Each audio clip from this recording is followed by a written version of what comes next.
Yeah, I have no idea what we're getting into, by the way. This game is called MAHOUTEQ? MAHOUTEQ? MAHOUTEQ? I don't know. We'll just see. I want to play it in English.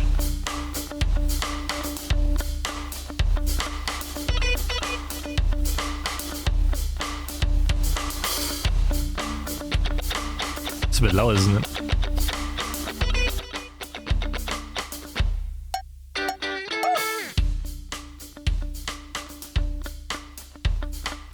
Oh, j'ai beat loud.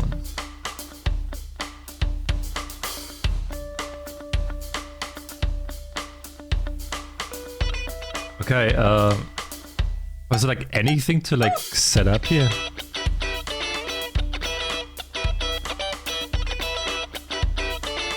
Oh wait, I can do full screen. Thank you. New game. Disclaimer, the game is set in an alternative reality, Japan. All of the characters and events are fictional and the Earth is flat. Alright.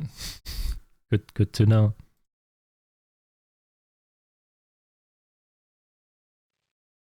In a small town surrounded by windmills, a special girl was born. On the night when that happened, the moon was unusually bright. All the townfolk looked out of the windows and stared at the sky in amazement.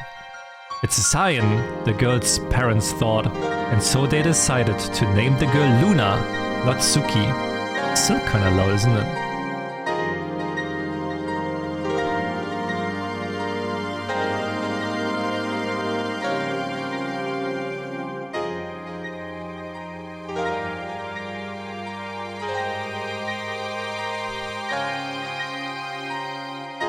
Translator note, the game is set in Japan, so character names use kanji. Luna's name can be both read as Tsuki, Moon, or Luna.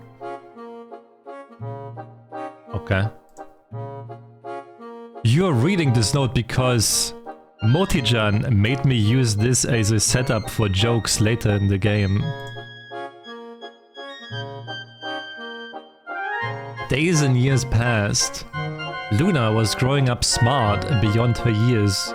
She said her first word when she was just 3 months old. By the time she was 3 years old, she could already talk freely, way ahead of her peers.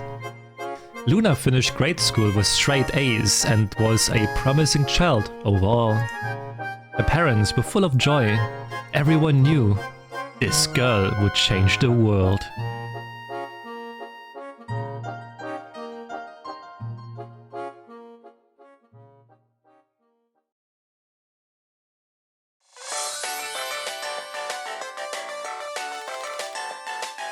Do you want to become a true magical girl? People pie! Hello, my cutie pies. I'm Papi Popurumi, a modest protector of your town. What is it, P? My new haircut?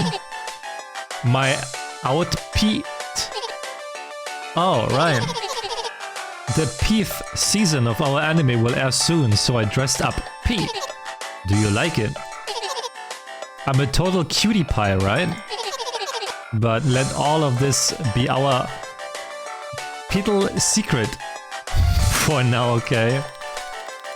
Oh my god, what the fuck? Limited edition Papipo-chan's outfit bundled with an ultra rare maid outfit, Papipo-chan figurine.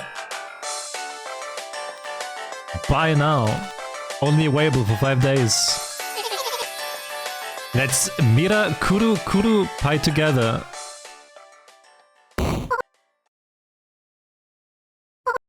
Neat! Neat! Maid outfit, Papipo-chan. Maid outfit, Papipo-chan. Limited edition too. I must have it at any cost. How much is it? Gotta check the web store quick. Okay. 15,000 yen! My piggy bank. There must be something in my piggy bank. Let's see. 1, 2, 2.5.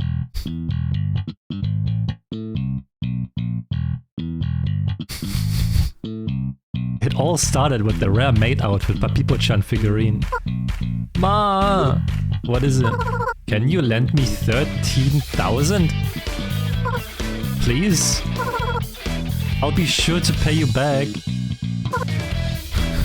Promise. I won't lend you anything. We've already gone over that. Please, please, please. Yesterday was the last drop. That's it. Enough.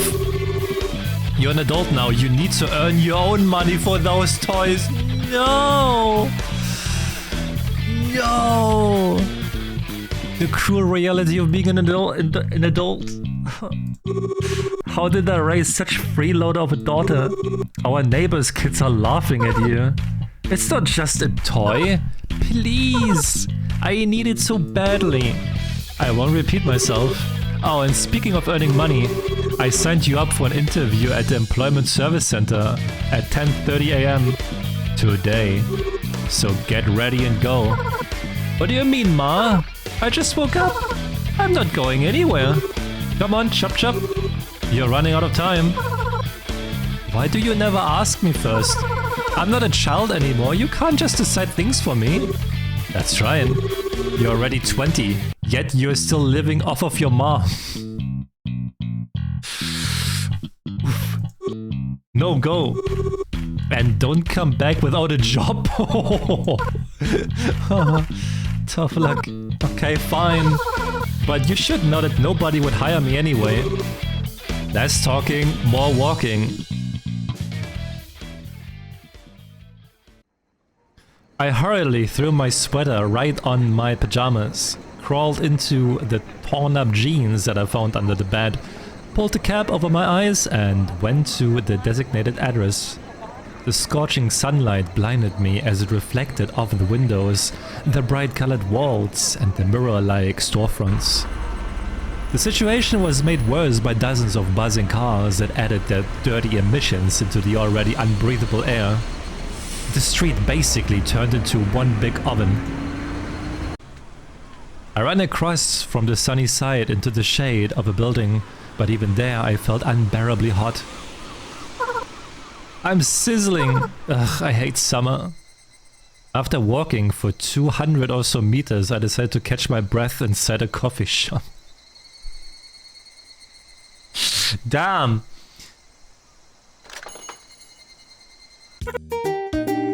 Welcome. Oh, hello. Do you want a recommendation? No. Yes, please. Do you want something cold? Our item of the day is the big frappe with the coconut milk base and caramel syrup. Oh, there's also a super tasty pumpkin ice latte with whipped cream. That big fab Fran, big frappe. Yeah, the first one. Wonderful. Do you have our membership card? I plopped at the table farther away from the window and started wiping sweat off my forehead. I hate summer. It makes me waste money. There's no way I'll be able to save enough for the Babiniku-chan figurine at this rate. Hey, Wildfire. Yeah, we survived it, but it is the second game. I was surprised. There's more coming out to that game. There was a TV on the wall across the room. It was broadcasting some show about seals. I leaned into the back of the chair and decided to kill some time observing the incredible world of nature. And now it's time for a short ad break. Stay tuned. It was just getting interesting. People, bye! Have you always dreamed of becoming a magical girl and saving your town from all sorts of trouble? Then we have a special offer for you. We are hiring for a team of charming magical girls that will protect order and peace in our town. That's right, just like me, your modest magical girl, Babiniku. Fixed salary, medical insurance and free lunches are included. Call 3143XXX or visit the address listed below and get a chance to make your dreams come true. Let's mirakuru kuru pie together. Your frappe is ready. This is it? Yes. This is your order. I rushed out of the coffee shop like a scalded cat. Miss? Your order. Whatever. What are the operating hours? I need to get there in time. I ran towards the designated address with all I could, but all I could was cover 50 meters before inevitably running out of breath. What the fuck? I haven't run that fast since middle school. I crossed block after block and eventually found myself at the base of a towering skyscraper, adorned at the top with a big logo of MAHOUTEQ Inc. This is my calling. Man, I'll become just like Papipo-chan. I stood in front of the doors for a bit in hesitation, but then took a decisive step inside.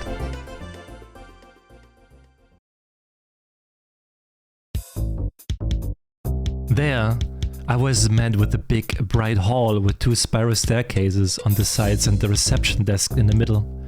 I walked up to the desk. It turned out to be higher than I expected, and the administrator lady was almost completely hidden behind it. The woman stood up and measured me from head to toe with her gaze. All of my determination was gone in an instant. Hello, what can I do for you? Hi, the job from the ad at the coffee shop. They were sealed. I mean, I'm here for the job. I'm sorry, did you come here for a job interview? Oh, yes. I saw an ad about magical girls. I see. So you want to work as a magical girl. Good. Wonderful. Now give me your documents, please. Here you go. Okay. I see. Hoshigami Tsuki. Excuse me, it's Luna. Hoshigami Luna. Is that correct? Yes. Wonderful. Here are your documents. Now please go upstairs to room 101. I went up the wide staircase and ended up in front of a long corridor with a bunch of white doors.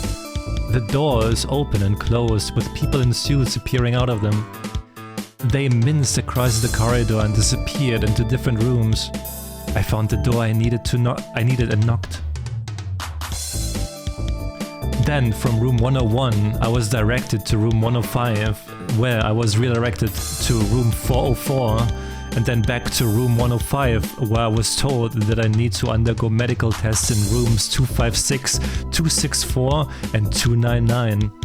But if I still haven't been to room 734, then I need to go to room 1696 and get a stamp that proves I've been to room 404, which needs to be entered from the eastern side. Because I were to enter from the southern side, I would need to get a stamp of approval in room 845, and if I don't do that, I'll need to start everything over. And just like that, 5 hours had passed. I finally got to the final door. I just needed to sign the contracts at the CEO's office. Hello? Luna! Not Tsuki! Oh, I'm sorry. That's okay. I'll guide you to the CEO's office and then I'll give you a quick tour at of the company. Do you want a glass of water? Yes, please. Thank you. It's all my nerves. I stood before room 2360. The manager knocked and after a short pause, gestured for me to go in. Good luck. I entered a spacious room covered by a huge glass dome. Bookshelves and stacks of boxes were lined along the walls, and in the middle of the room stood an ornate red wood desk with the CEO sitting behind it in a tall chair. They had their back turned towards me and were probably holding a pause, perfect for a dramatic reveal. A cat! And it's super long! What the fuck?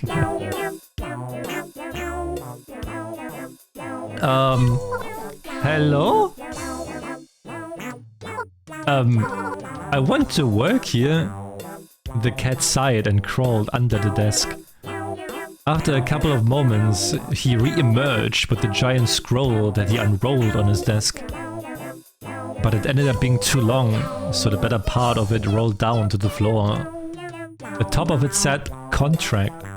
I skimmed through the key points, letters blurred in front of my tired eyes, and I immediately forgot what I was reading just seconds ago. I only had enough focus to read the first two most obvious points. After that, I couldn't understand anything. Apart from the fact that half of the contract was just one huge disclaimer. All in all, that wasn't exactly surprising, so I just signed it. Is that it? The cat nodded in approval. That easy? No blood pacts? Just a signature? The cat nodded in approval. Okay. The cat gave the documents another look over, rolled up the scroll and gave me a stamped piece of paper that said, "You are hired for a 3-day internship with a total paycheck of 1,500 yen. Distributed after a successful completion of the term."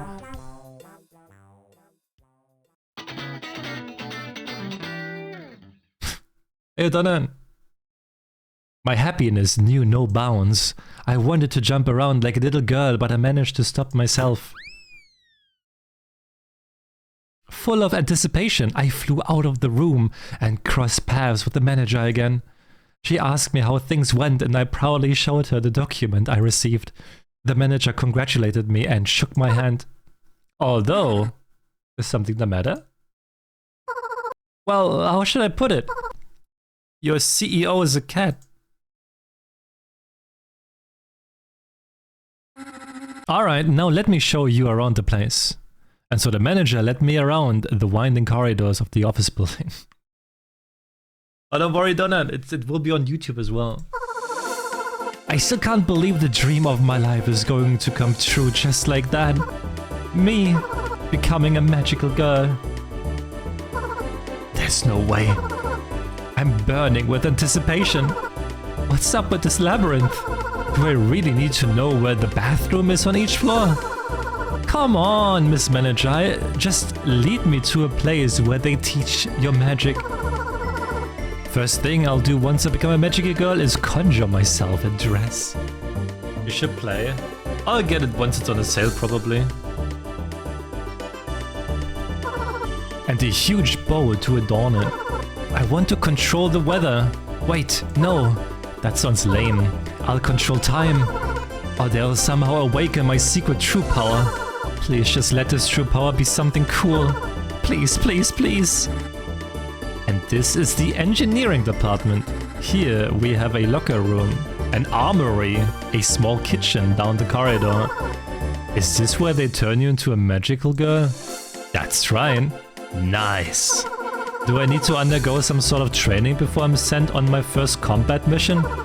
Or how do things work here? Let me introduce you to the leader of your squad. She'll brief you on everything. Are we going to patrol the town? Will we have the rights to arrest people? Are we more like the police or the special forces? You know, I've been thinking. A rookie, huh? This is Aoi Inako, your mentor and squad leader. You'll spend a lot of time together, so I hope you can become friends. And now I have to leave you. Good luck. Yes, I'll take it from here. The manager shook my hand once again and walked away, leaving me alone with Aoi. What's your name? Ah, got it. Oshigami Tsuki, 20 years old.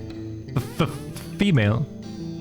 Aoi stuttered almost every other word, but the tone of her voice was surprisingly confident and cold as she regularly sipped from her giant mug. I'm Luna, not Tsuki. Okay, Tsuki.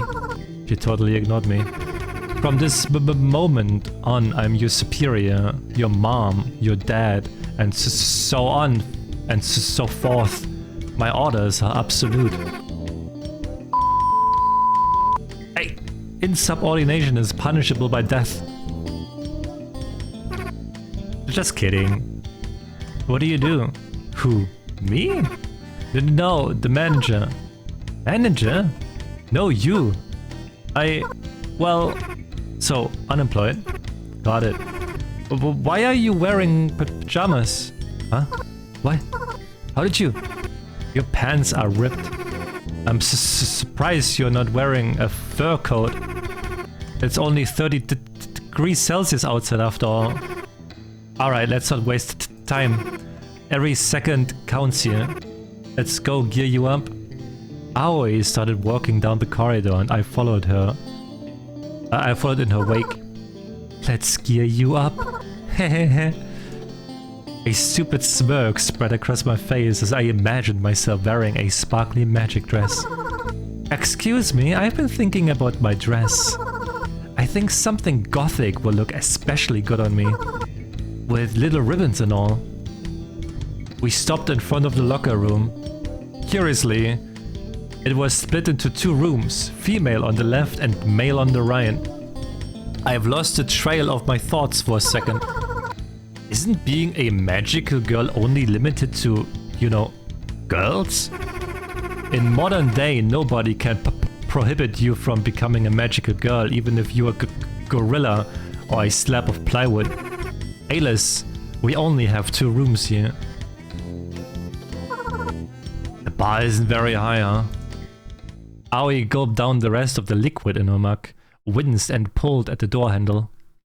It replied with a loud click and the door creaked open. Alright, the dress, the gothic frills.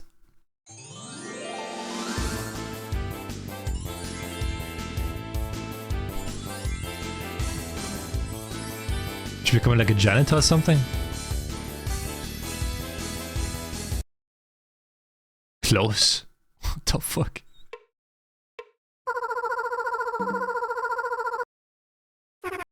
Your uniform. No frills, sadly. My what?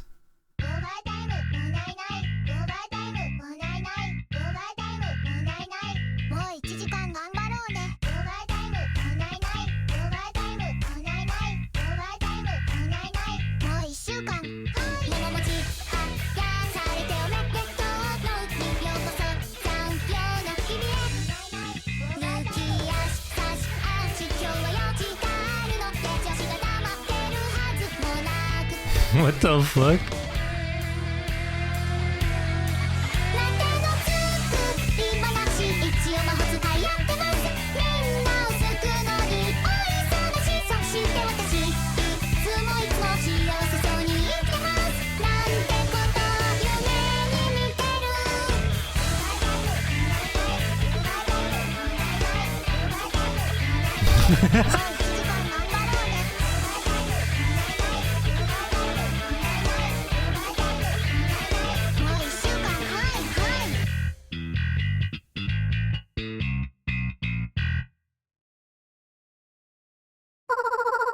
I'm sorry. Are you sure this is not a mistake? I was supposed to become a magical girl. That's right. You look magical. Turn around, jump, and let me know if it's too tight. But my dress! Look, sweetie. Sewing dresses for every employee is just too expensive. Dresses are uncomfortable, too easy to soil, prone to tearing, and limit your movements. And you'll need to move a lot, so comfort is above all. Are you sure this is all you have? Is it too tight? No, it's good, but... Then let's keep moving. Time is money. Where's my magic dress? We left the locker room and entered the door next to it. Behind it was a much more lively scene. Dozens of people in uniforms, guys and girls, all fiddling with wires, boxes and weird devices. This is our armory. We will equip you, then I'll gather everyone and announce the task for today. It's fine. Magical girls are all about casting magic spells after all. It's worth enduring these baggy rags. Aoi worked up to the table and pointed at some sort of striped stick on top of it. I got closer to examine it. It was just a regular piece of rebar colored in black and yellow stripes, fitted with a cheap rubber handle. Achoo! Bless you. What? What? Active crisis handler and object orientator. In other words, your magic wand. What the hell is this? It doesn't look particularly magical. Don't judge a book by its cover. Aoi peered into a now empty mug. Was it okay for her to consume that much caffeine? I grabbed the handle and swirled the strange, ugly device in my hands. It's way heavier than I expected. Pure cast iron. The best magical conductor. I swung the wand around to get used to it and almost hit a girl who stood nearby on the head. To my surprise, the wand didn't produce any sparks. Careful! This is not a toy. And how do I cast spells with it? That you're about to learn. Suddenly something super heavy attached itself to the back of my belt and dragged me down. I lost balance but managed to grab at the nearby table. And this is the battery. For what? For achoo! Bless you. But is this supposed to be a magic wand? That's right. And a magic wand needs a source of magic energy. Aoi took out a long wire and used it to connect the wand's handle to the battery, then flicked a small switch on the wall. She spent a few extra seconds fiddling with my equipment, pressed some buttons on the battery, pulled on a ring, and the battery turned on with an annoying beep. People around me suddenly went dead silent and started leaving the room. All ready to go. Huh? What's going on? Did I do something wrong? This is normal. Now carefully aim your wand at the box over there. Okay, good. Now, do a small circular motion with the wand. I waved the wand. What are you doing? I said a small motion. Smooth and gentle. As if you're drawing a contour of an object. Got it? Try again with another box. Just be careful this time. Okay. I focused, took a deep breath and lightly waved the wand the way Aoi described. The box floated up in the air. Great. Now pull it towards yourself, just a little bit. I pulled the wand back ever so slightly and the box flew towards me. Stop! Now move it away from you. I returned my hand to the initial position and the box froze in the air. Then now carefully lower it to the floor. Like that. Good job. I finally managed to exhale. You don't have to hold your breath. We are not the divers. I did it. Congratulations. Sloppy but passable for your first time. Hey, this is much better. I like it. Now, quick mandatory safety training. Shouldn't you do that before practice? Rule number 1. Don't wave the activated wand. Rule number 2. Don't point the wand at other people. Rule number 3. If you're not using the wand, keep it deactivated on your belt. And because I have the story about a rookie who accidentally managed to wrap himself around his wand, took the entire squad to scrape with him over the walls later. Oh, and there was this guy who once accidentally tore off another guy's face with his wand. The surgeons barely managed to sew it back on. The guy still hung himself in the bathroom after 3 months though.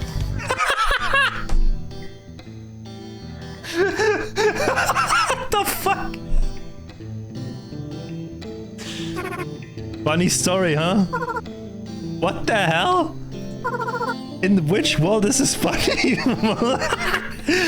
Alright. Take note of the achoo signal. If you hear 3 beeps, it means you have left the zone of coverage and your achoo has turned off. This is for usage control. Keep yourself in range of the towers. Got it? Yeah. Aoi turned towards the employees who didn't manage to escape yet and shouted into the radio. General meeting! Everyone to the backyard! Gather up. Chop chop. Time is money. Time is money. Really wacky Sunday.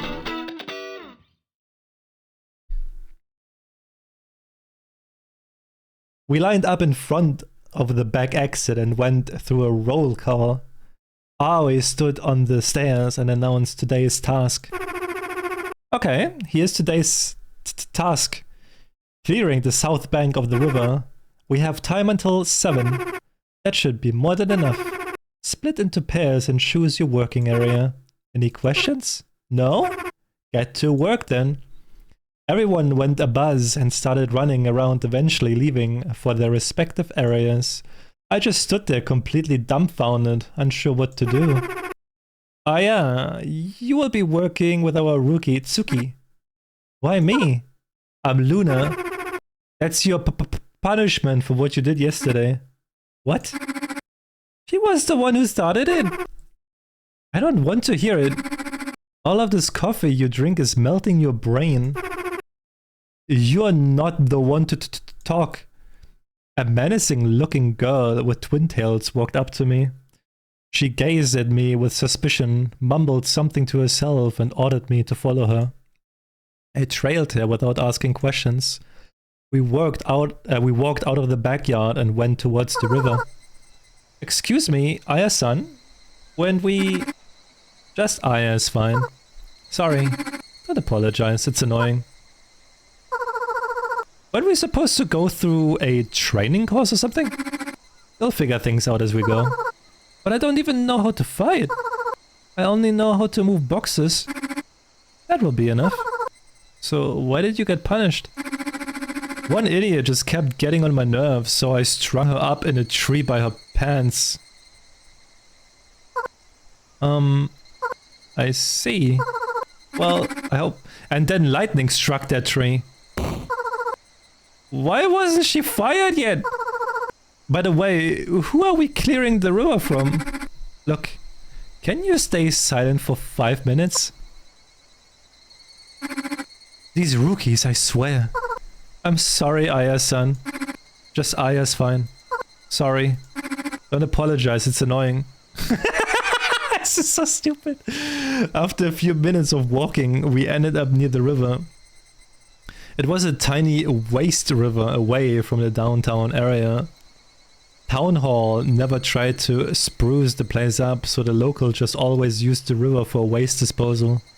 I can't even remember if it was ever clean. Heaps of trash were lined up on both banks as far as the eye could see, and the putrid stench ate away my nostrils. Aya took a giant trash bag from her jumpsuit, straightened it out, and turned towards me. And where are your bags? Wait, so we're just cleaning up a landfill? Of course! And what did you expect? Give me back my time! What the hell am I even doing here? Again, what did you expect? I expected us to fight the forces of evil! Catch criminals or protect the town from monsters! That's what the police are for. But magic is much stronger. No. But why? I don't know. That's just how it goes. So magical girls are just one big lie? Technically no. What about magic? Does it even exist? It does. Okay. Let's cut the chatter. They've already deployed the towers. And we still have 2 kilometers to clean. I heaved a sad sigh, but there was nothing I could do. I would just finish my 3-day stint and quit. This is all for you, Papipo-chan. Tires are blocking the way. Attack? Luna slams tires against the ground. Some tires scatter to the sides. The battle continues. Attack? Luna continues her relentless pounding of tires, however, tires have yet to give up. Tires are blocking the way menacingly.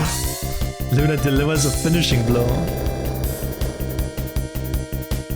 Tires are defeated. Luna doesn't receive any experience. What are you doing there? Leave the tires alone. Start gathering small garbage. Stinky trash is blocking the way. What if I defend? Luna defends herself. Nothing happens. Attack. Luna slams trash against the ground. Some of trash hits Luna. Luna takes damage.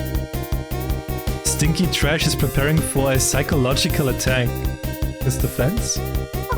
Nothing is going to crush my faith in magical girls. Luna is full of determination. Stinky trash just lies there in shame.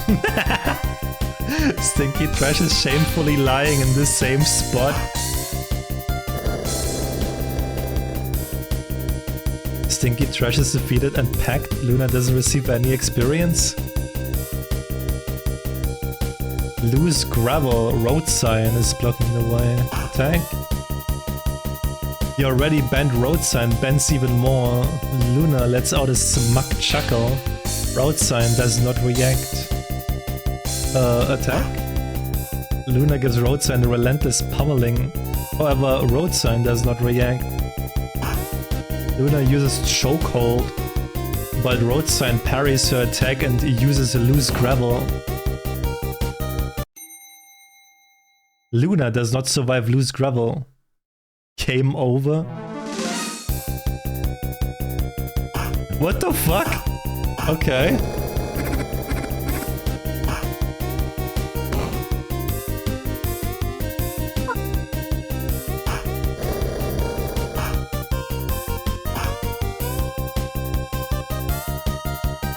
Looks like they're preparing something. I defend. Limit sets a steady opponent. Looks like they have their guard down.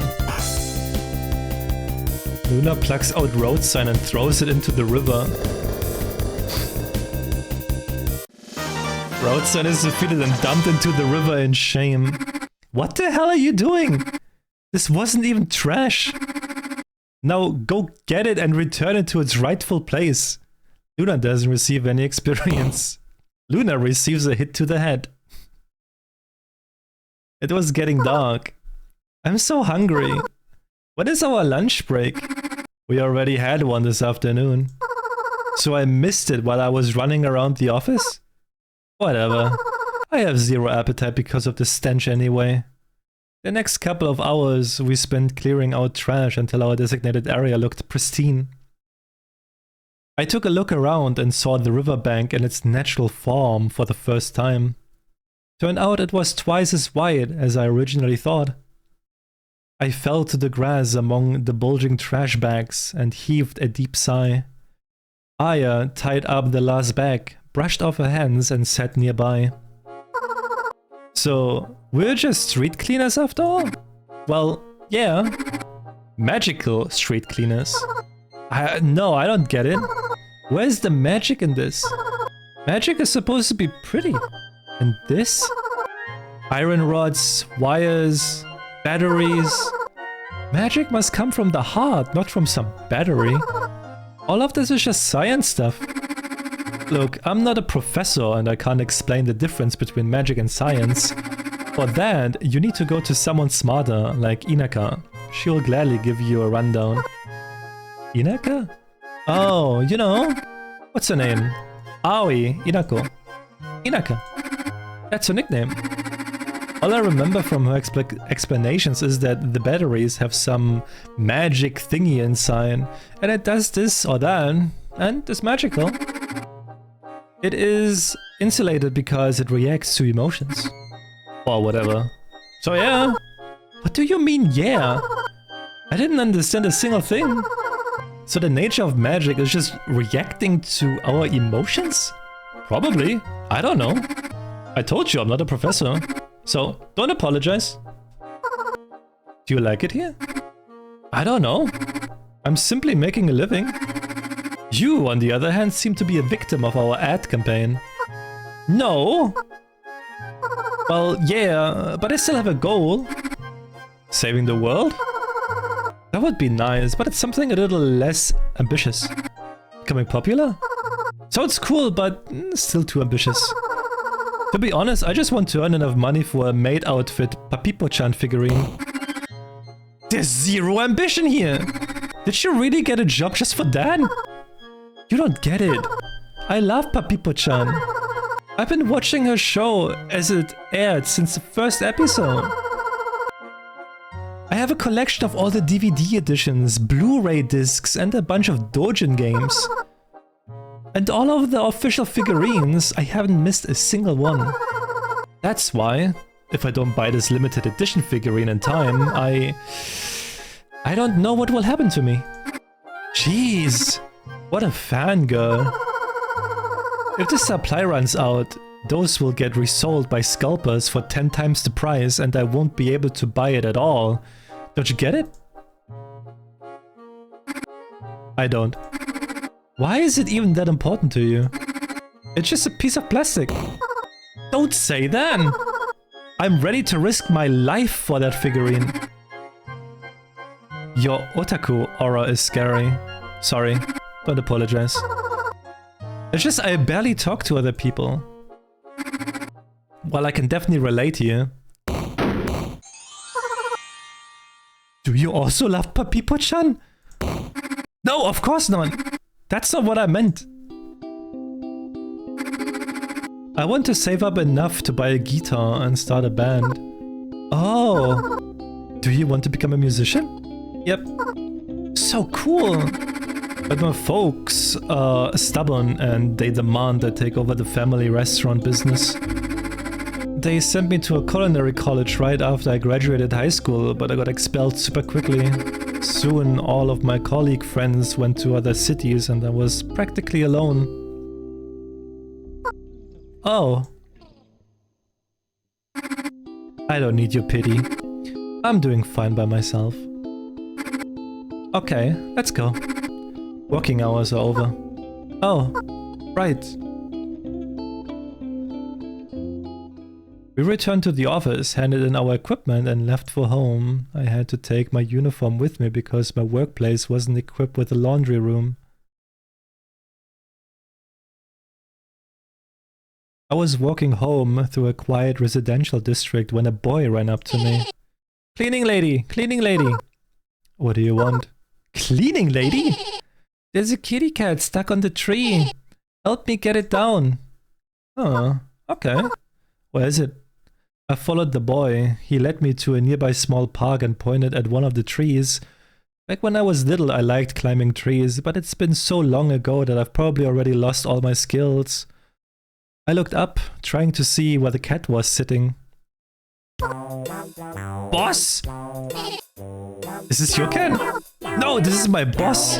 Boss is a cool name. Boss, what are you doing there? The CEO looked at me without saying a word. Then suddenly, the branch under him cracked. The CEO started trembling. Boss, hold on! I started climbing up the tree trunk. Both my legs and hands slipped. This was way easier when I was a kid. I was way shorter and weighed less. Now on the other hand, every centimeter was a struggle. Sheesh. Cleaning lady, he's going to fall! I know! Despite everything, I continued to climb. I was already close, almost at hand's length.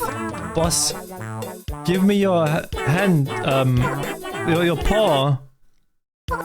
Boss!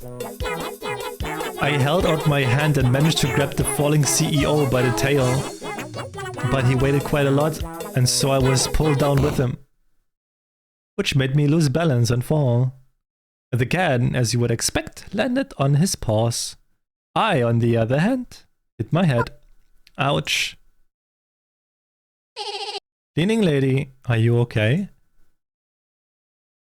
I looked for the CEO, but he had already disappeared behind the fence. Boss! Whatever. Maybe it was a different cat altogether. All my effort for nothing. Cleaning lady, I'm Luna! And definitely not Suki!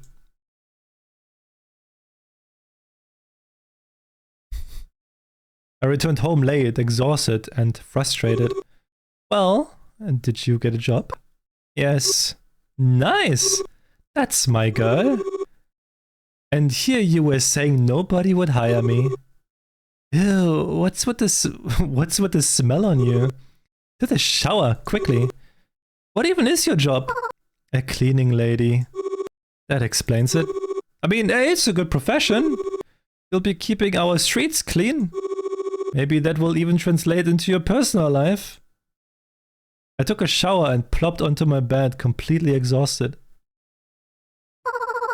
So magic doesn't exist after all.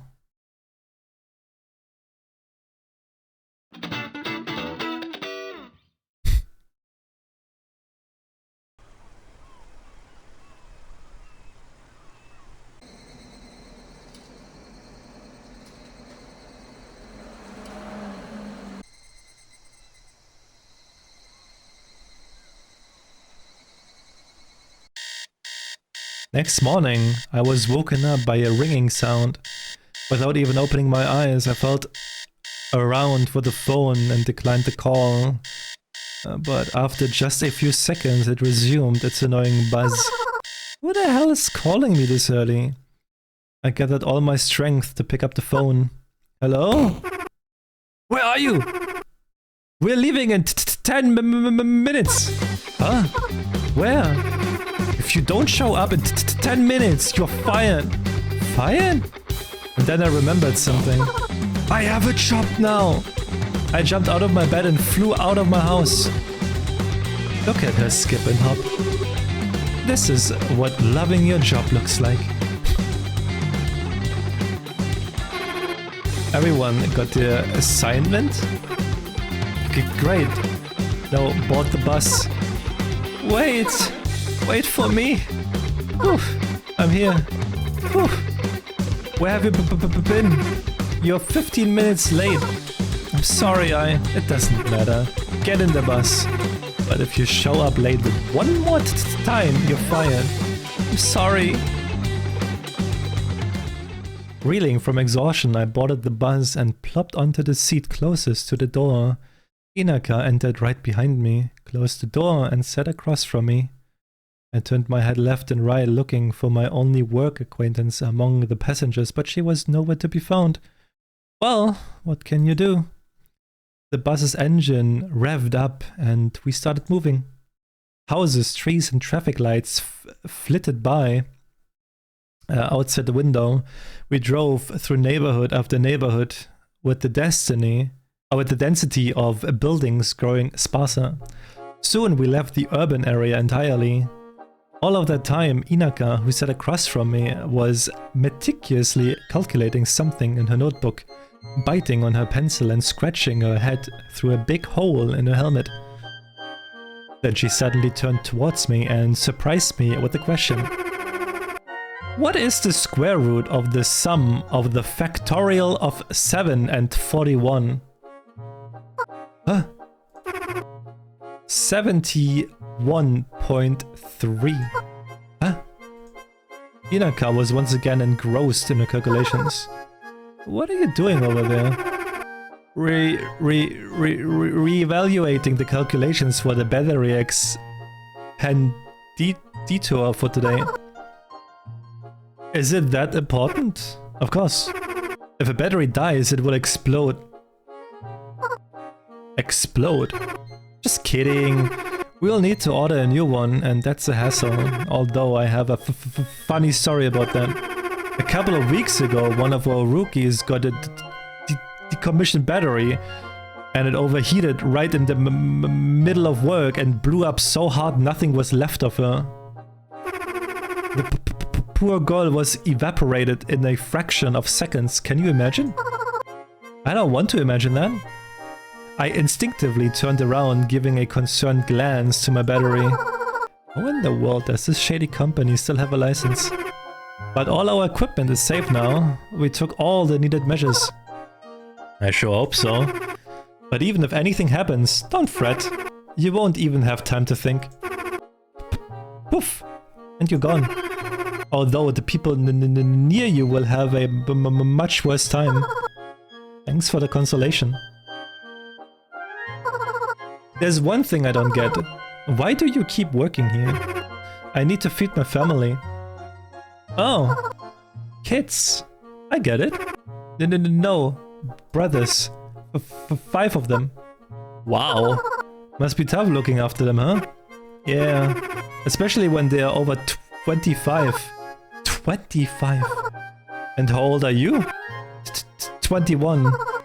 You're 21? How old do I look to you? I don't know. You're just so serious. I'd look at you after working here 2 shifts a day for 3 years and stuff. At least I was promised a promotion the day after tomorrow, so I won't need to slave away on cleaning duty anymore soon. I'll be sitting in the office filling out papers. No running around. I won't even need to scrape rookies off the floor. Gosh, I'm so tired. The bus came to a sudden halt, and Inaka immediately jumped from her seat. We're here. Everyone, get out. Unload your achus from the truck and get to work. Chop chop. Time is money. Suddenly, a rumbling sound came from somewhere around the corner. The bus windows shook. The sounds were so loud, and they felt as if someone was setting off fireworks right by our side. Group A has already started. Let's not fall behind. I took my achu out of the truck, and Inaka immediately came up to me. Oh, that's right. I completely forgot to teach you everything else. Can this gravity mop do anything else? Stand farther away from the others, right here. And now wave your wand in a straight line, as if you're swinging a sword. I imagined I was holding a saber in my hands and slashed through the air. In the same second, a resounding explosion thundered a meter away from me, but no fire or smoke followed. I sprang back in fear.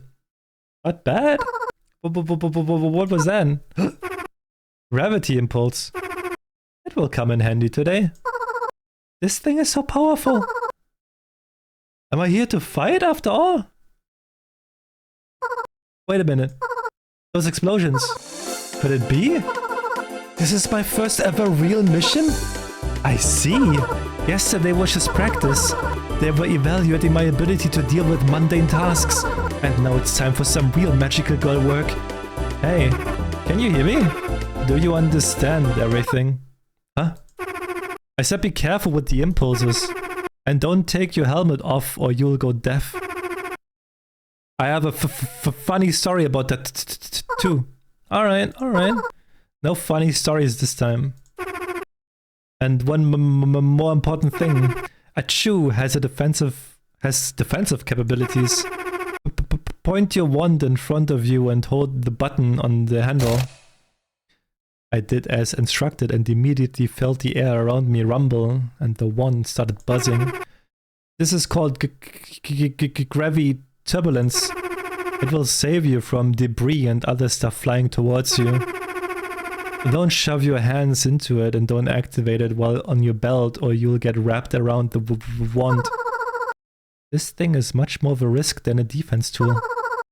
Do we have a funny story for that too? No. Only sad ones.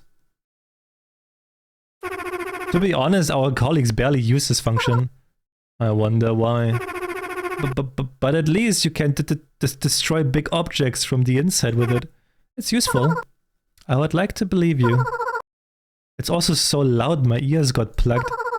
Why can't it make a more pleasant sound? And where's the VFX? Where's the glitter? I want glitter. I don't want a contusion. That should do it. Any questions? No. Actually, there's one. Can I use this wand to fly? I mean, like a real magical girl? Only in pieces. I don't recommend testing it. What did I even expect? And so I followed the rest of the squad towards my first mission. Judging by the sounds, the battle was still raging on. I turned the corner and... about 100 meters away, the road was blocked by a wall of giant rocks, soil and debris from buildings. And all around it, magical girls ran around clearing the blockage. Some of them smashed the big rocks into smaller fragments. The others gathered everything up and loaded it into the truck.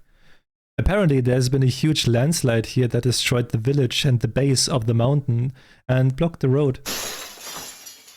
All of my dreams of being a magical girl were destroyed along with the village. What did I even expect? Tsuki, don't just stand there.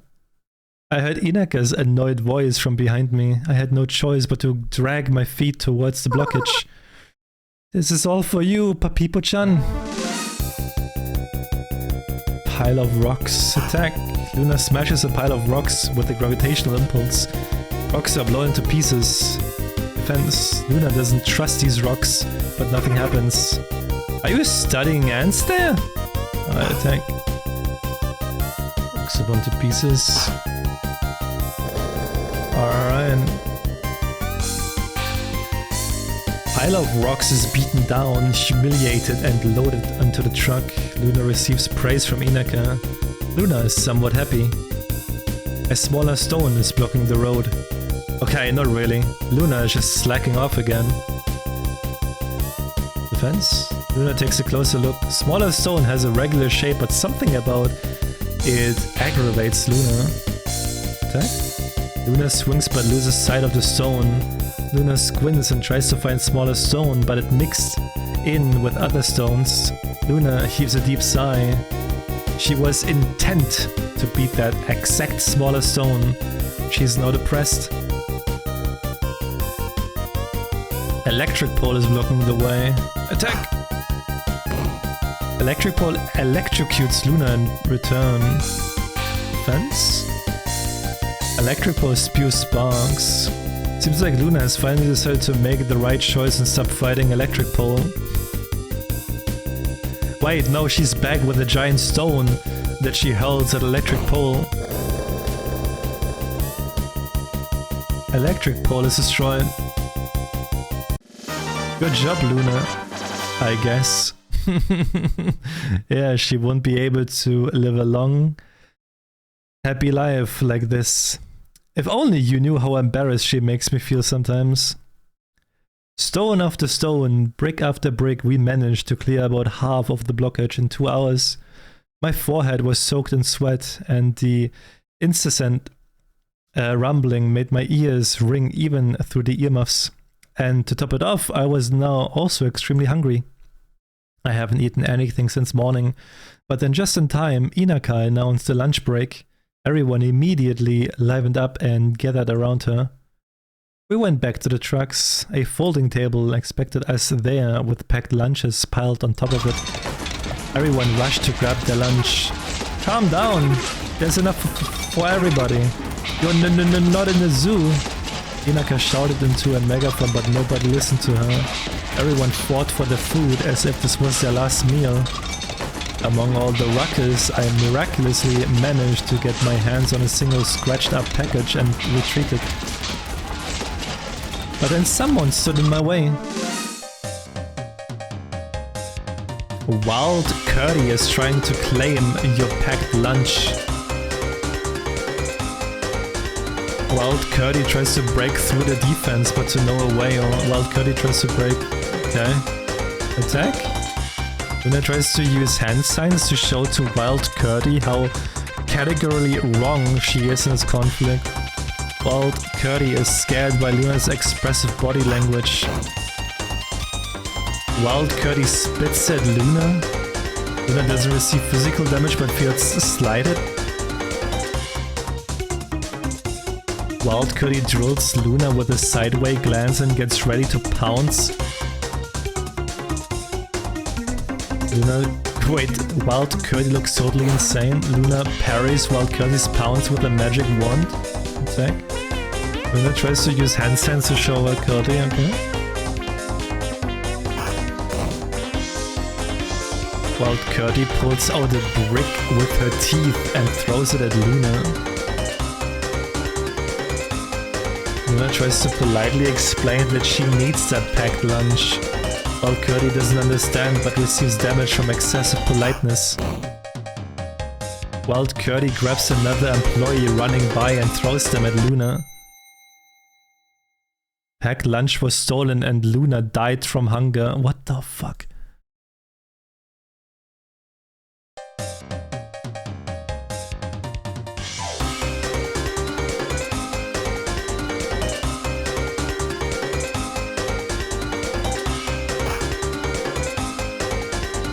Because he runs around on all fours?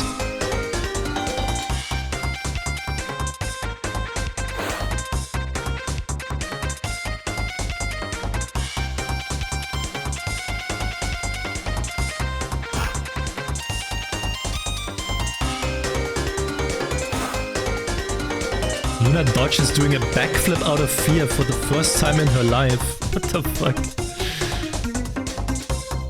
Actually, she's dazed. Attack.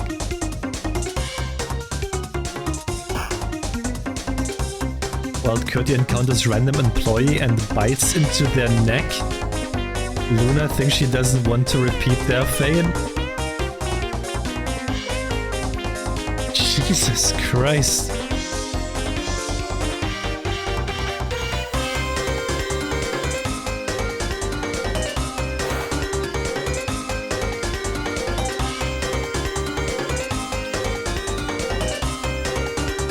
Luna goes down on all fours, start rolling her eyes in a different direction and running around chaotically and making heart-rending noises. Surprisingly, that works.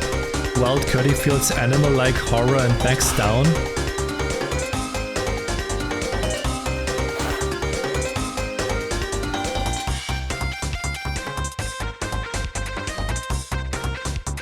Luna remembers the rules of dealing with aggressive animals.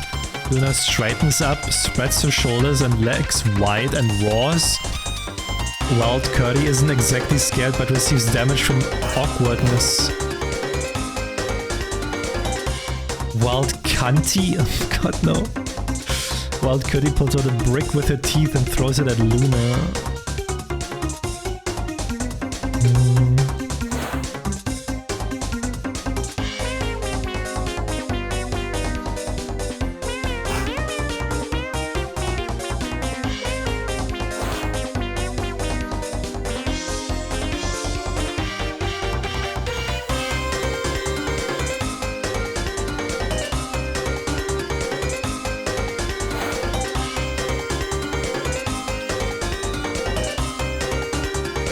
Luna snaps, turns on her Achu and slings Wild Curdy on top of a branch of a nearby tree. Wild Curdy is defeated. I sat alone on the slope far away from the slaughter and took my lunch out of its packaging. It was small and consisted of a sandwich with bologna sausage and cheese, a candy bar and a bottle of juice. All that bloodshed over this? Well, I guess even acorns would taste like truffles on an empty stomach, so I started chomping down on the crumpled sandwich with enthusiasm. I was so engrossed with my food that I didn't notice how Aya approached me from behind. Can I sit with you? Oh, of course. Aya sat beside me. She was already almost done with the sandwich. Does this happen all the time? Yep. Look, I have snacked some more. She proudly showed me one more packed lunch. Did you take somebody else's food? Yep. Don't yep me. Isn't one enough? But the portions here are so small. Aya threw the last piece of the sandwich into her mouth and started unpacking the new one. Then we heard stomping behind us. There you are! Inaka appeared short of breath. So is you who's stealing lunches. I just took something that nobody needed. You literally snatched it right from under my nose. It was my lunch. Give it back. Inaka started to climb over the fence, but Aya didn't waste time and just stuffed an entire sandwich into her mouth. You! Inaka lunged at Aya and started hitting her on the helmet, flinging all sorts of obscenities at her. And I just stood there confused, unsure how to react. Girls, calm down. There's no need to fight over something so trivial. I'll only calm down when I find out. Ow! How squishy to the touch. Ow, ow, ow, ow. Her brain is... Stop it! I surrender! I surrender! What a shit show. Are you both 5 years old? She wasn't as insane when she was 5. One more word and I'll send you to the brick. So your childhood friends, huh? Unfortunately, yes. We lived nearby and went to the same school. Then I transferred out and we haven't seen each other since then. Until she crawled the company on her knees, begging us to hire her. No, I didn't. Do you want me to request the archived CCTV footage? That's abuse of power.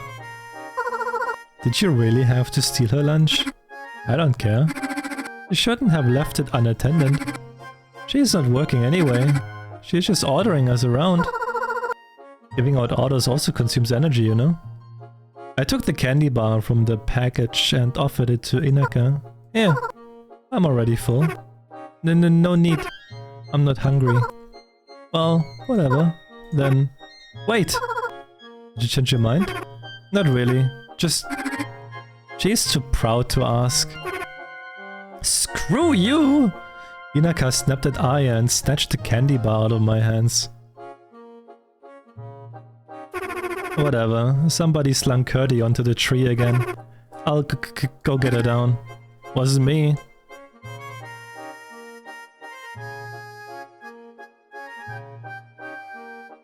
The next couple of hours flew by. If I were to block out the surrounding noise, there was even something meditative in this type of work. Move, clear, move, clear. I didn't even notice how it got dark. I heard Inaka's voice from behind, heralding the end of our shift. Yet the road ahead of us still wasn't completely cleared. Anybody who wants to stay for overtime can continue working for a bonus. Everyone else go to your bus and we'll get you home. Overtime? I'm not sure I need it. My paycheck should be more than enough to buy the Papipo-chan figurine. I'll quit as soon as I get the money. Ah, Papipo-chan is in a maid outfit. I can't wait. I glance at Aya. What about you? Going home? No, I'm staying. I still have a ton of fines to pay. I could use the bonus. Now I can see why nobody hired you. I was about to leave, but something stopped me. I'll also stay. You too? Why? I could use a bonus. I'll use it to buy more Papipo-chan pins. Well, as you wish. One of the buses with the squad left, and there were only 3 of us left. Nobody else wanted to slave away for a couple more hours. We took a small break and went back to work. It got completely dark outside, so we had to turn on our headlamps. I cleared the rubble and stacked pieces of debris around myself, and Aya grabbed everything and threw it into the truck. 30 more minutes passed, but at some point the pile stopped getting smaller. Aya? Where are you? There's already a mountain of rubble here. Wait up. My battery died. I'll go grab a new one. Aya went towards the bus to get a new battery and I continued clearing the rubble. 5 minutes passed, but Aya didn't return. Working alone was way more difficult and my battery was also on its last legs, so I followed Aya's example. On the way to the bus, I saw Inaka. She fell asleep on the grass near the slope without even finishing her coffee. I guess she is resistant to caffeine now. I returned to the bus, but there was nobody there. Did she go home or something? I circled the bus, but all I could find was a dead battery. It sat near an open baggage hold, but Aya was nowhere to be found. I sighed and took off my helmet to let my head breathe after a day of hard work. I was immediately surrounded by the sounds of the night forest. Crickets chirping, trees rustling, sounds of cars in the distance, driving on the highway a couple of 100 meters away from here. I'm so exhausted. I looked up at the sky and for the first time in my life noticed how beautiful it was outside of town. Somewhere 1,000,000 kilometers away from us, stars sparkle, galaxies are born and die. Maybe there, from millions of billions of kilometers away, somebody's watching us. And I'm digging through trash here. And then I heard leaves rustling and branches cracking somewhere down below. I concentrated on the sounds. Did she fall off the cliff? Aya! Are you there? Nobody answered my call, just another rustling sound among the trees. I put on my helmet and turned on the headlamp, but even with the lights on, I couldn't see anything behind the trees and bushes. Probably just a squirrel. Yeah, just a squirrel. Shit. All those horror films should have been a lesson. I climbed over the fence, took out the magic wand with a trembling hand and started my slow descent down the slope. Come on out, little squirrel. I won't hurt you. And then I heard beeps coming from the battery on my back. 3 short signals that meant I was outside of the Achu tower range. From this point, the magic wand in my hands was nothing more than a regular piece of rebar. Cold sweat trickled down my back and I froze on the inside. My boldness was completely replaced with suffocating fear. I'll kill that squirrel as soon as I see it. It was too late to stop. I took step after step, partying the thick greenery with the wand, and didn't even notice how I tripped over a thick branch. I tumbled down the slope, dodging tree after tree and collecting wet moss with my face. After flying for about 10 meters, I landed on a small bush. It made a painful creaking sound and collapsed, and I sprawled on top of it, covered in dirt, moss, and dry leaves. Ouch! That goddamn squirrel! I rose to my knees and started brushing myself off. I'll spend the next 200 years trying to wash this off. And then I looked up. Oh, mademoiselle, be careful. Thank you. Wait, no! What's going on here? My sincerest apologies. This is a robbery. What's sincere in a robbery? I'm afraid to say I've taken your friend hostage. I can see that. She's amazing. She resisted so bravely. I had to expend quite a bit of energy to subdue her. Why is he complimenting her? My hand reached for the magic wand, but the sound of a silenced shot made my entire body freeze. I let out a tiny squeal. My sincerest apologies. Could I please ask you not to resist, or I might hurt your friend purely by accident. Let's not make things more difficult, shall we? You're a maniac! Oh, once again, my sincerest apologies for not introducing myself. I'm Zack, mysterious and noble pirate Zack. But you can call me just Zack. But my friends call me Zack Maniac. Oh, but I don't like when people call me Zack Maniac. So I kindly ask you to call me Mysterious Zack. Or just Zack. Although we barely know each other, we being on a first name basis is kind of weird. Then again, if I reveal my true last name to you, that would be an immense blunder on my part. So how about you call me a Pink Baron instead? Does he ever shut up? And now, can I please have your name, mademoiselle? Luna. And what about your friend? I shook in fear and couldn't produce a single word. She's Aya. What a wonderful name. You know, I like making new acquaintances. It's so much easier to work with acquaintances. Okay, so what do you want? Oh, what a brilliant question, Luna. I roam this world in search for curiosities. And in recent times, your magic tools caught my attention. Not just anyone can afford magic tools of this caliber, you know? And yours are particularly amazing, mon chéri. You have no idea how much I yearn for a couple of those tools. Hence, I propose a trade, if you don't mind. You, mademoiselle, take Aya and I take your magic wand. Sounds good? Did he really just call these brooms amazing? Whatever, here you go. I dropped my magic wand on the grass. Magnifique! You have no idea how grateful I am. Is that it? Oh, and the box on your back too, please. I'm afraid these ones won't work without it. Aya, dear, you should follow your friend's example. Oh, no need to tremble like that. I'm starting to feel like a villain. And I'm no villain, mind you. I'm a noble pirate. Those are fundamentally different things. I took off the battery and placed it near the wand. Aya followed suit and laid out her equipment before the thief, her hands trembling. See? There was no need to fear. Nothing bad happened to you, right? Right? Yes. Ah, magnifique. It's been a pleasure doing business with you. Zack put our magic wands and batteries on his back and waved us goodbye. Once again, my sincerest apologies for any distress I might have caused. I hope to see you again. Saying that, he hopped down the slope and disappeared in the tree line. I rushed to Aya's side. Are you alright? Did he hurt you? Is everything okay? Yes, I think so. Thank God. Let's get out of here.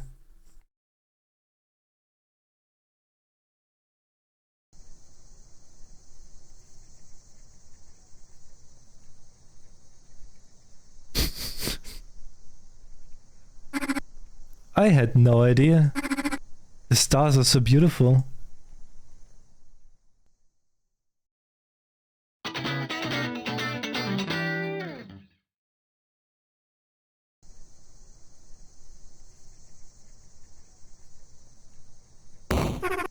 Wait! When did I pass out? What's the time? More importantly, where are these two? Goodness, they're not even done yet. They just abandoned their work halfway. They're not getting any bonuses. Wow, I was so scared. Me too. I've never been this close to death. That's so rough. I was also so scared to death. Hey, hi. But you looked so fearless, I couldn't have done that. Well, at least we're alive. Yes, at least we are alive. At least you are alive. Inaka? What the hell have you done? You have abandoned your workplace. Half of that rubble is still uncleared. But there was that pink baron. We almost got killed. What are you talking about? If you don't completely clear out the road, you won't get a bonus. Now get to work. Wait, were you at shoes? After that, we spent some time retelling everything that happened to us in the last 15 minutes down to the smallest details. Neka listened in silence with a face showing a kaleidoscope of changing emotions. Most of them were different types of sarcastic surprise. And then he just says in a threatening voice, give me your... No, he went like, I propose a deal. No. And so we didn't have a choice. You didn't just do that. You won. Surely you didn't give him... And so we gave him our magic ones. And the batteries too. So you just pissed away 2 at shoes with batteries? He threatened us. You just pissed away 2 at shoes with batteries. Oh, come on, no one can use them outside the tower range. I don't give a shit who and where it is who and where is going to use them. You just pissed away 2 at shoes with batteries. They cost a fortune. We won't make this much in our entire lives. Oh my god. Inaka staggered away holding her chest.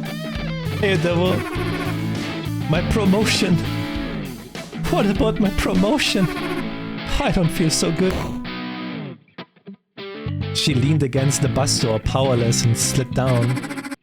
That's what you get for fussing over nothing. We were on the brink of death.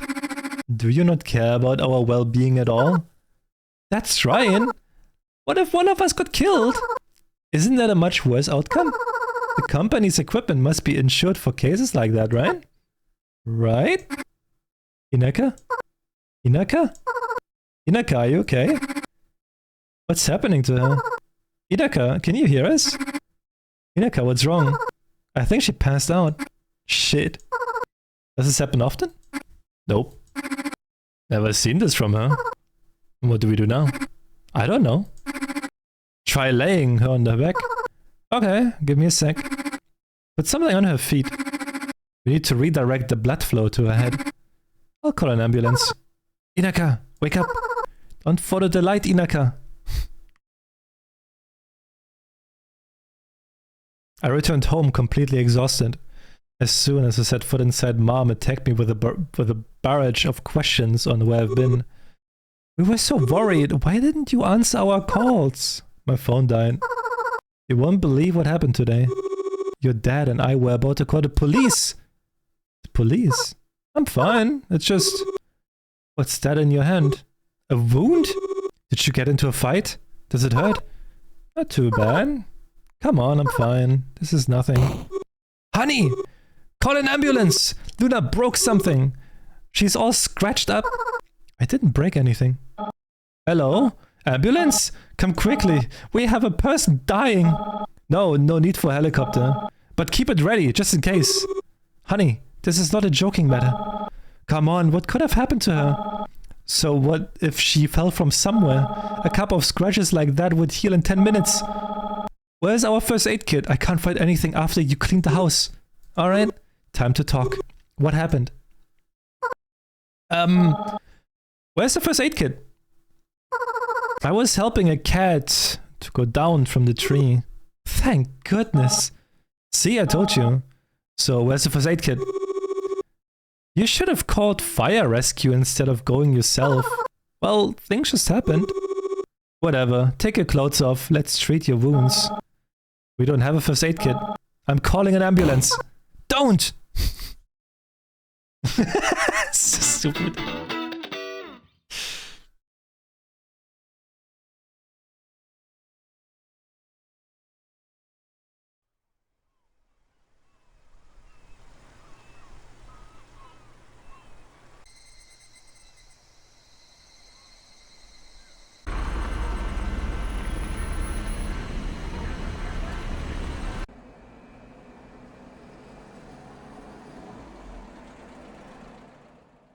This game was funny. This time, I used an alarm to wake myself up. I rose slowly, like a corpse from a coffin, and rubbed my sleepy eyes. Yet they still didn't want to open. I had a late shift today at work, so I had some time to take a shower and have breakfast. I staggered my way to the bathroom, half blind, took a refreshing shower and washed my face. I also shoved the freshly dry uniform into my backpack and finally went downstairs to have breakfast. I was starving. I grabbed a little bit of everything from the fridge and made myself a big bowl of flakes with milk. Mom sat in the next room watching TV. The riverbank that was used as a waste heap for years was finally cleaned. Almost nobody had any hope for this to happen, but just a couple of days ago somebody made a monumental effort. Huh? What do I think about this? I don't know, I guess it's cool. It doesn't stink anymore. That's the most important part. I always steered clear of this place before, but now I can even walk my dog there. This is truly a miracle. See, Luna? Even a job like that is critical to our society. Strive to be like those people. Maybe one day they'll make a report about you too. Yeah. After stuffing my belly full, I stood up from the table, said goodbye to my mom and went to work. The sun was yet to make the streets boil and the weather was overall nice. I didn't have to rush, so I could even spare some time for a walk.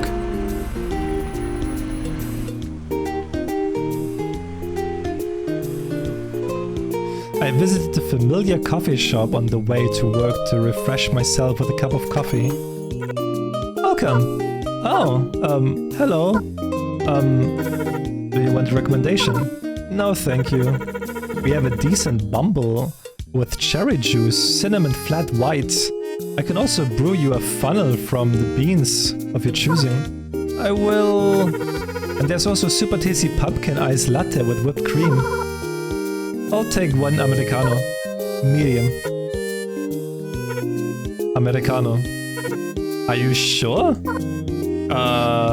Yes. Why shouldn't I be? I sat at the only free table to wait for my order.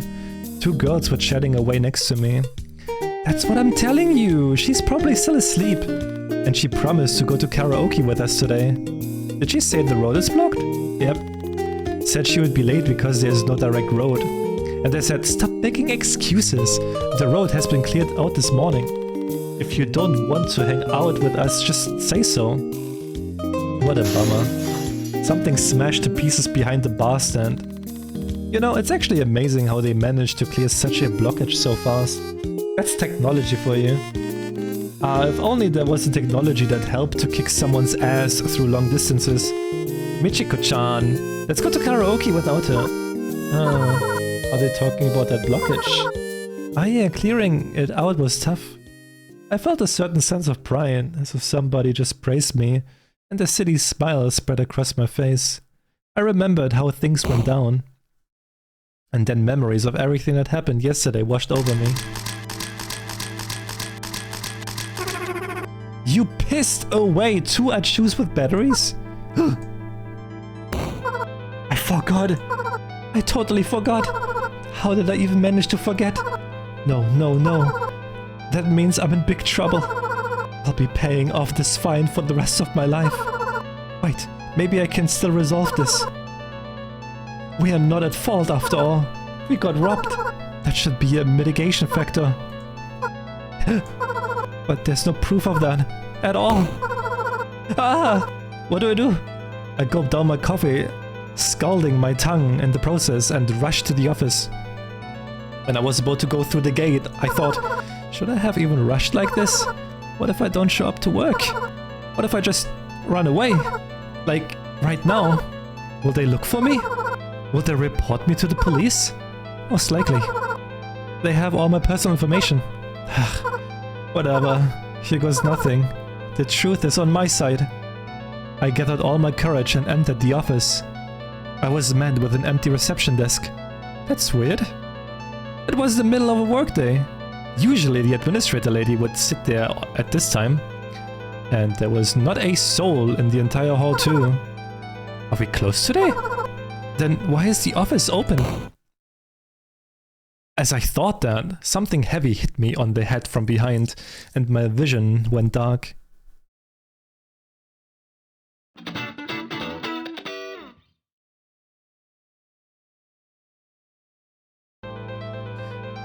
I came to with my arms and legs tied among the other office and the blue-collar workers who were also tied up.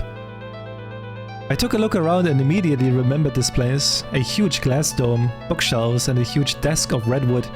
We were in the CEO's office. The CEO himself was tied to his chair. The administrator lady sat next to me, mumbling angrily through the piece of tape stuck to her mouth. On the other side I noticed the people from my squad. Aya was with them. She looked super confused. I couldn't find Inaka. Apparently she still didn't get discharged from the hospital. Then I heard a familiar, sickly, sweet voice coming from the center of the room. Ah, now everyone is here. Magnifique. It's that freak again. Zack stood there, surrounded by 5 black figures. 4 tall thugs and 1 smaller one, a thuggy. Zack looked around at everyone present and stopped his gaze on me. Greetings, Luna. Long time no see. You look angry. That's because I am. Now, let's calm down. Being sad doesn't suit you. So, where was I? Ah, yes. I apologize for the inconvenience, but you see, it makes my job easier. Now, let me explain why I'm here. I took a liking of your device, so I would like to get a few of these magic ones for myself. Zack dropped Aya's and my equipment at that he stole yesterday on the floor. Thank goodness. Now they'll believe that we got mugged. I borrowed a couple of them from you, but to my immense regret, they are not working. I was extremely upset and spent the night crying my eyes out into my pillow. Can you imagine? I haven't been this upset since middle school. When my father didn't come to my birthday party because he died. Don't you touch that cat. Okay, where was I? I came here to get the necessary keys for the wands. Well, so they would work, get it? You get it, right, Monsieur CEO? Leave that cat alone, goddammit! Keep yourself in check. That's it. I'm done with you. Get out. Go guard the door. Anyways, Monsieur CEO, you must understand what I'm asking. I'd like to get it as soon as possible because I'm a bit short on time. Tick tock. The police are probably already waiting for us down there with open arms. The CEO just sat there in silence. Otherwise, I will be forced to kill the hostages on one by one. After saying that in a calm voice, Zack immediately shot at the administrator lady. Thankfully, the bullet went just above her head, but she still collapsed from fear. I missed. What a shame. But I think you get the gist now. Come on, Monsieur CEO. I'm not going to wait for long. Hey! No funny business, please. The Doglin just subscribed for 65 months. Thank you so much, 65 Doglin. You crusty nerd. I mean cute nerd. What the crusty? You are crusty Doglin. Thank you so much, 65 months. I appreciate it. I wish one of you idiots I couldn't tie up the cat. Whatever. The CEO came up to the bookshelf and pressed one of them in.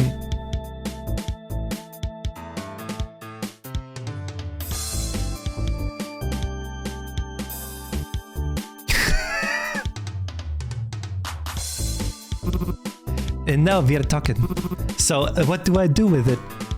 The CEO started walking towards Zag, but he stopped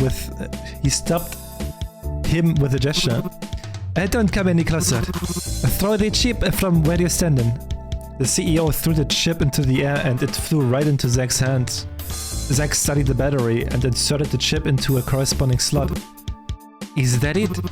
Merci beaucoup, Monsieur CEO.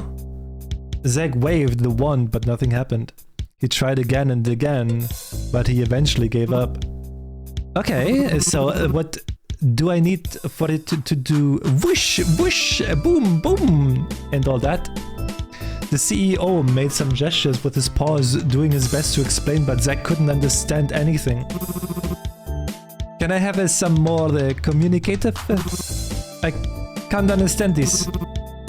Why is your CEO a cat anyway? Is the company doing okay? Alright, Luna! Mademoiselle, if you'll please show me how to use this. Hey you! Hey you, untie her! The smaller thug ran up to me and undid the ropes. Why me? We are already acquainted, so I trust you and hope for your cooperation. You still remember our deal, right? One wrong move and... I do. I hope I'll get compensated for this. Oh, I'm afraid to disappoint you, mademoiselle, but we have already cleared out your vault. It's such a blessing that your CEO stored your entire budget in cash under his litter box. Why don't you keep your money in a bank, boss? The CEO heaved a sad sigh.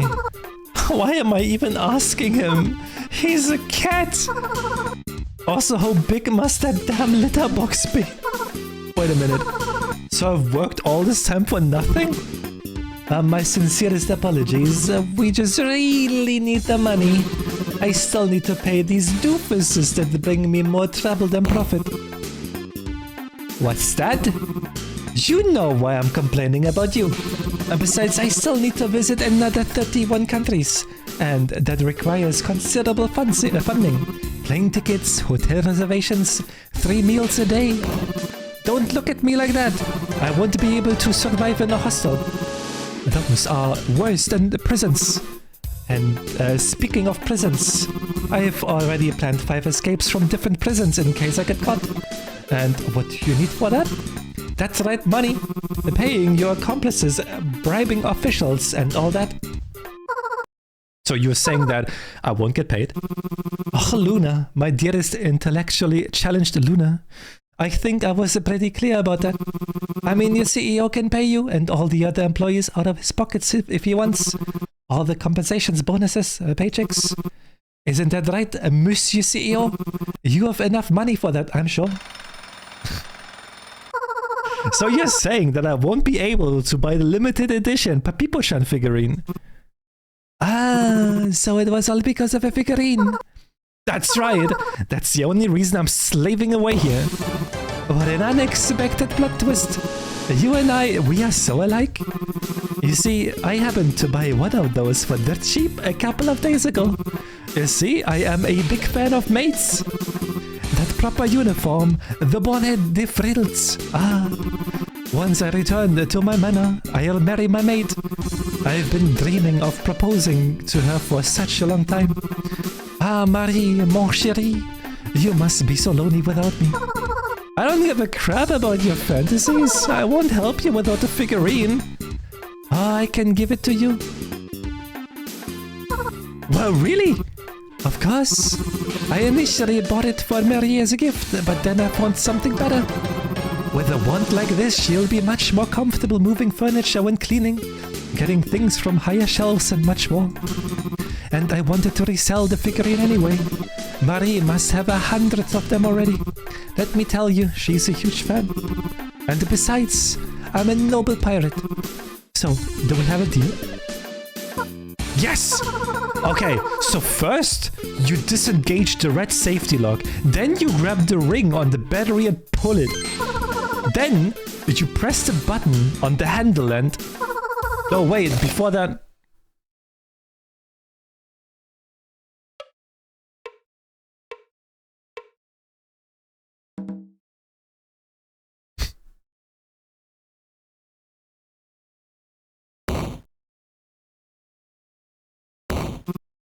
Brother!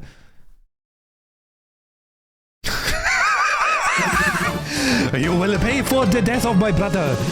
I, the Magenta Baron, will never forgive you for your evil deeds.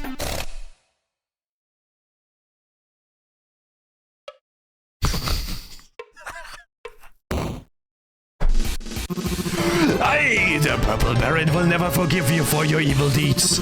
You vile murderer, you will pay for the death of my brother and my brother's brother. Unlike the others, I can read manuals, so dirty tricks won't work on me. But it didn't. And a figurine. No figurines for you. I will resell it and buy Marie a new dress. Maybe then she'll finally notice me. What?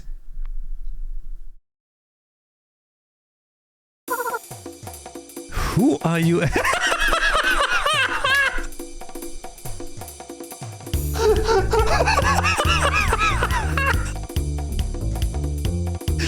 Who are you anyway?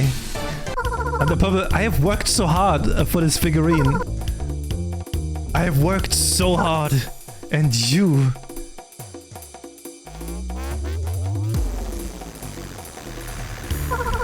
Ah!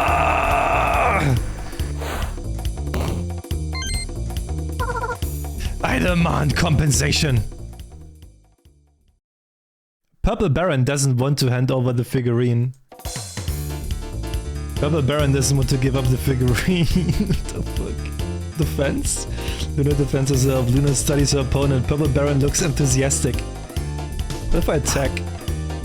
Luna launches a phone from the CEO's desk at Purple Baron.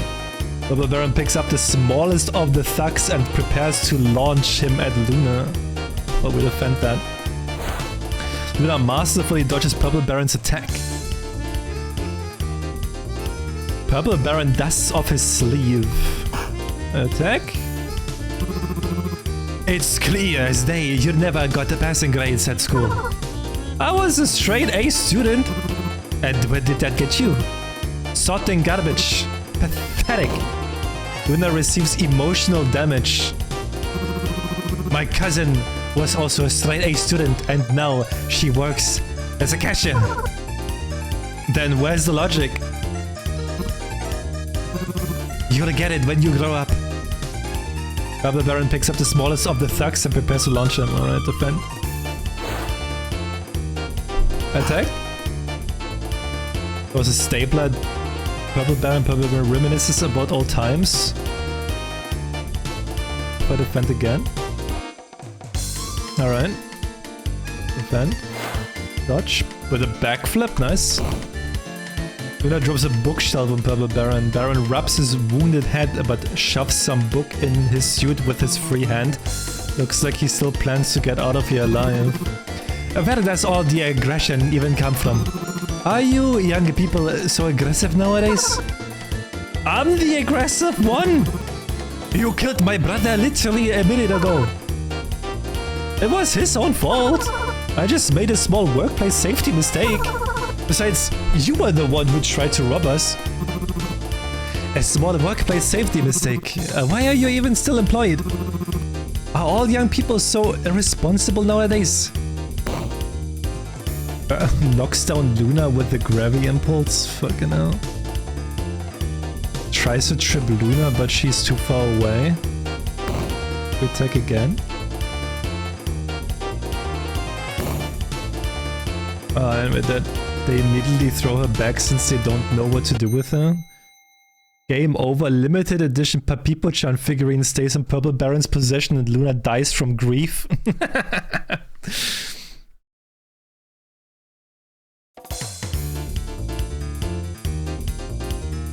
Alright. He takes a hamster out of his hi-hat. Hamster is confused. Purple Baron puts the hamster back into the hi-hat.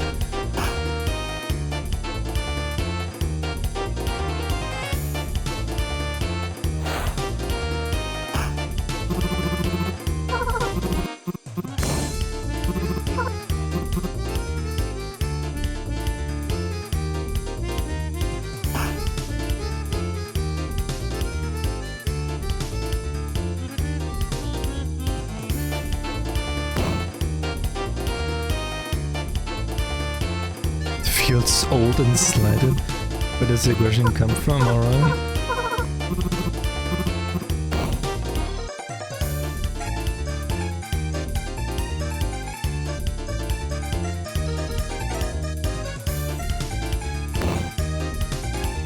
Looks like the fig tree is not happy with that turn of events. Looks like Purple Baron is preparing something. Yeah, we dodged that. Attack. Looks like Purple Baron is not too happy with the turn of event. What's up his sleeve?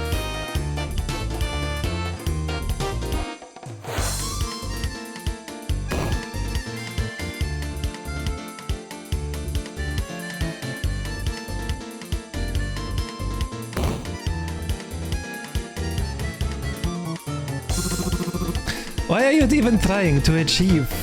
What are you even trying to achieve with your hero act? They won't give me a bonus for this. I just want my figurine. No, I'm not giving it to you. But why? Let me think. Maybe it's because you killed my brother. I didn't kill anyone. You're just a greedy schmuck. And your suit is ugly. Ugly! Purple Baron receives emotional damage. You know, this reminded me of a story from a distant past. One day a girl rejected me. She said, "How would I even date someone as ugly as you?" That night, I returned home, drowning in tears.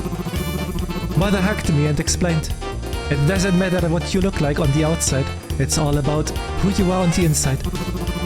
I might look like a greedy schmuck, but in my heart of hearts. Ha! So you admit it. I told you it was ugly. I didn't. I see, so you're just like them.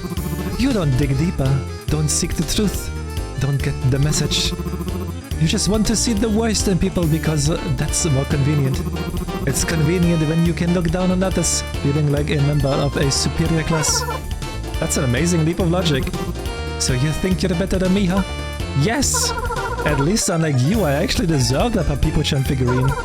People like you, who buy all the limited edition stuff to resell it later with zero respect for the franchise, the characters and their creators, only deserve contempt. You're underestimating me. I have watched 2 whole seasons. Then what's Papipo-chan's trademark greeting? Do you want me to answer that right now? Do it! Hippie. Something. This is too embarrassing. Too embarrassing? He is too embarrassed. Look at him. Maybe you want to cry now? And you dare claim you're worthy?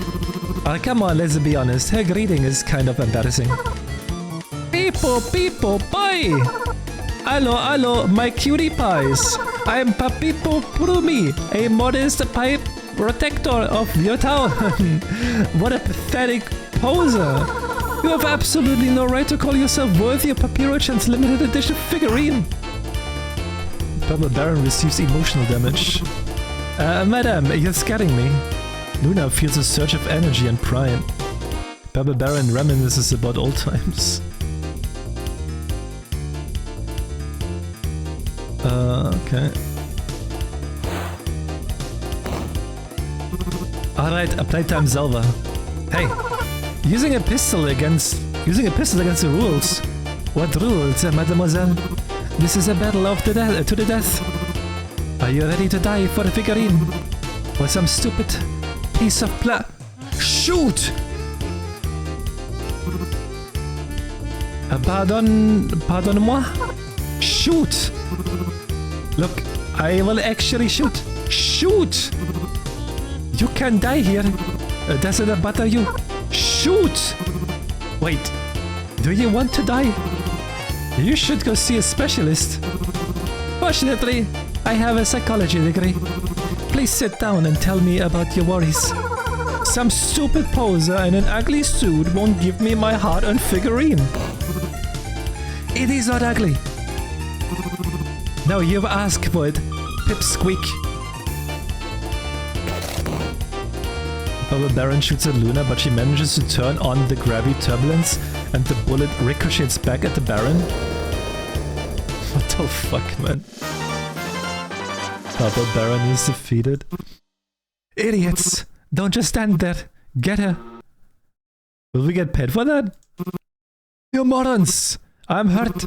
You can't even deal with the simple task of protecting a master. You won't get a single penny. Well, then we won't do anything. Let's go home, guys.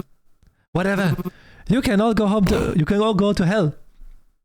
And then the door flung open with a thud, and Inaka appeared in the doorway in a hospital gown and with a police baton in her hand. What the hell is going on here on the day of my promotion? Inaka glanced over everyone present, and her gaze stopped on the thugs in black huddled near a wall. Oh no, please tell me you just happen to look like my 5 good-for-nothing brothers. I just was wondering where they have been all this time. Did they find a job? Did they finally become respectable members of society? What are you talking about, ma'am? In all of my 21 years, only one person ever called me ma'am. I'll ask again. The thug started to slowly back away. What the hell is going on here on the day of my promotion? After that, Inaka lunged at the thugs and started beating them. Everybody down, hands behind your head. It's a robbery. Shucks. Still not used to this. This is the police. Just in time, as always. The police took away the Purple Baron and the thugs. Well, at least it's all over. Inaka and the CEO untied the rest of the hostages. Some cried, some sighed in relief, some laughed nervously. The administrator lady finally regained consciousness and looked around in a daze, unsure what she had missed. Aya walked up to me. That was so cool. You simply destroyed him. Just like in the movies. Yeah. Thanks. You have a knack for this. I guess. A smug smile spread across my face. I mean, you're not fencing master. You're no fencing master for now. Your movements are stiff. Your posture is crooked. Did you really have to add that part? And then something cold closed on my wrist. What's this? You're under arrest until the investigation's over. What do you mean? We have the right to remain silent. Everything you say might be used against you. Blah blah blah blah blah. Come on, move. But I defeated the villain. Yeah, good job. You'll tell us all about it at the station. Why?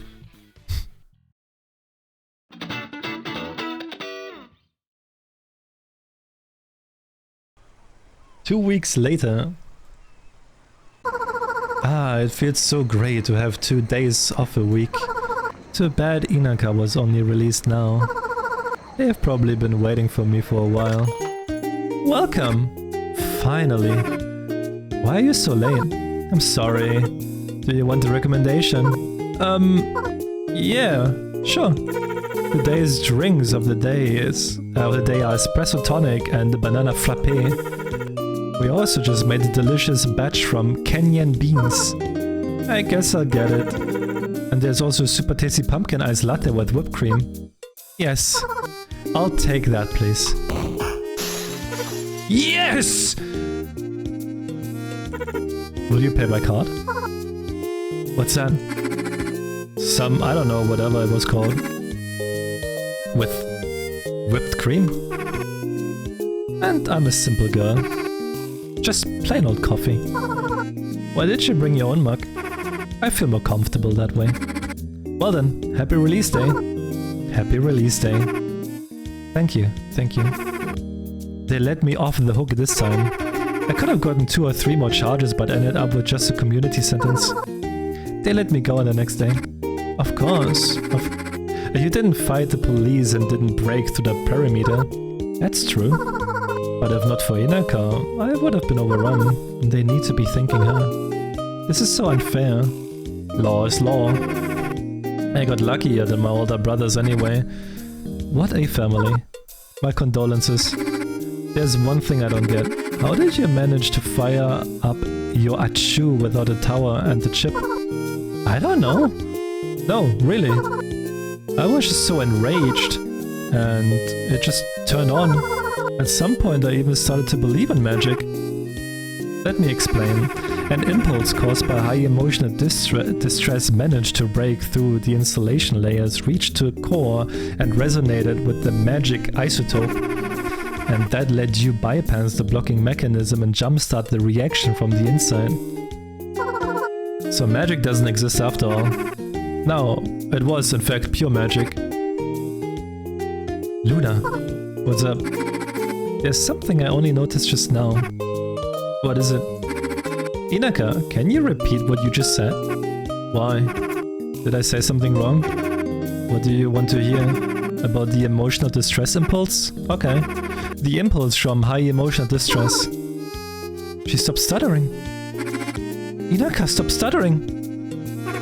What? Wait a minute. How much would a woodchuck chuck if a woodchuck could chuck wood? Peter Piper picked a pack of pickled peppers. She sells. I stopped stuttering! Congratulations! I, on the other hand, almost started stuttering from everything that's happened lately. And I finally bought my Babiniku figurine. What's it like? I'm still frustrated. Huh? But you wanted it so badly. How can a cram? After I bought it, I was so happy. I re-watched all seasons of Babiniku and realized how far detached it was from real life. We live in the wrong world at the wrong time. Guns against magic doesn't sound romantic at all. And there are no gallant noble thieves. Zack wasn't gallant enough for you? No, he's just a tuxedoed up freak. Why even compare anime to real life? Yes, I know, Babiniku doesn't get worse just because real life is different. It's just... I have professional deformation now. I will never be able to see magical girls in the same light. My condolences. And what about you? Have you saved enough for a guitar? Nah, I still have a way to go. How much does it even cost? 3 mil. 3 mil? How much?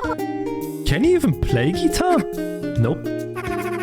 Then what the hell do you need such an expensive guitar for? I want to spend big now to save up later. Such irrational rationality. 3 mil. But to be honest, I'm thinking about ditching music and going into martial arts. You can't ditch something you haven't even started. Luna's performance at the office was a huge inspiration. I think I can do just as well. You're so quick to change hobbies. Yeah, that's her 3rd time in just this month. Oh, by the way, since we're talking about music, do you girls want to go to karaoke? Sounds like a plan. Oh, no. I'm not sure I can. Is the old Inaka back? She's faking it, so we don't invite her. I can't sing at all. That's fine. We'll teach you. Just make sounds, that's it. Any sounds will do. Papi, poach! Pipe down. You're not at the karaoke yet. This marks the end of a little story about Luna. Pee! Don't interrupt me. This marks the end of a little story about Luna becoming a real magical girl in a town surrounded by windmills. Although it might have only been the beginning of something bigger. Oh fuck, man.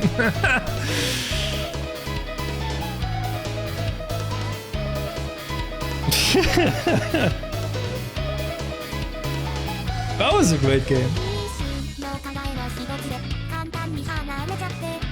Can't wait for the anime.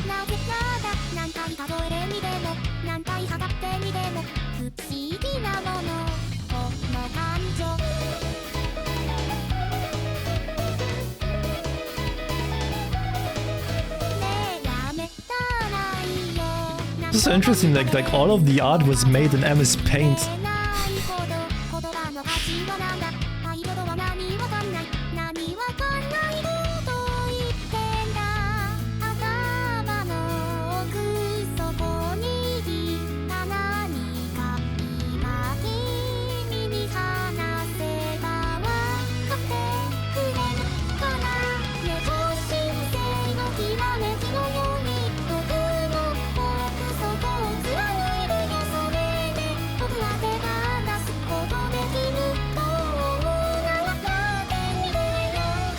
And you and us.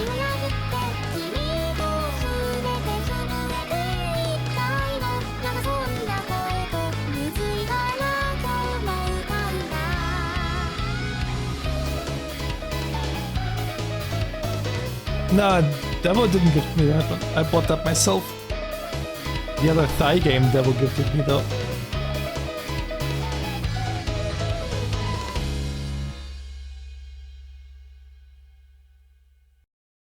Finn!